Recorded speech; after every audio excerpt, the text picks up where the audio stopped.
Conor McGregor bellied up to his makeshift bar, plopped his dress shoes on the table, and took a swig of his own Irish whiskey. Take a shot for every profanity belched out by the returning star. You'd be toast. But UFC can raise a glass to the return of the most loquacious, dangerous and biggest money-making star in the promotion's 25-year history. McGregor sat on the Radio City Music Hall stage, the second home for Santa Claus, and tried to make believers out of his doubters that he's back and ready to shake off his rust and beat Khabib Nurmagomedov in the main event of UFC 229 in October. McGregor took center stage in a fitting city to hype his comeback after a 2-year hiatus. He last fought in November 2016 at Madison Square Garden, and it was this past April in Brooklyn where he went wild in an underground rampage, with Nurmagomedov his intended target. McGregor was arrested and was sentenced to perform 5 days of community service, avoiding jail time in a plea deal. No one can put a lid on his mouth. McGregor brought 2 UFC championship belts with him, though he holds no title, and a bottle of his proper No.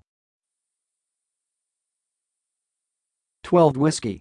He saved his biggest shots for Nurmagomedov. McGregor on his wrestling ability to Nurmagomedov, "You're going to be wrestling my knuckle out of your orbital bone." McGregor on what would have happened had he got to Nurmagomedov in April. "He'd be in a box, and I'd be in a cell."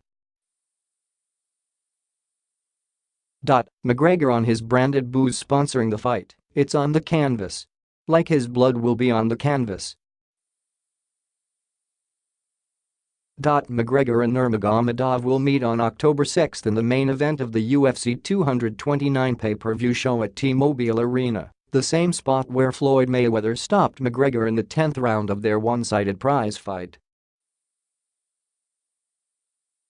Nurmagomedov is a formidable challenger for McGregor in a return from a 23-month break in MMA competition, but McGregor has never backed down from a challenge. McGregor was guaranteed $30 million last year in his ballyhooed boxing match against Mayweather, and UFC president Dana White openly wondered if his star attraction would ever return to the cage. McGregor loves the show as much as he loves a fight. He was over the top at times, shouted over Nurmagomedov whenever he had an opening, and carried on like the boisterous entertainer he is to sell the fight. "I came back for the love of fighting and the love of war," McGregor said. "I'm going to truly love putting a bad beating on this little glass jaw rat."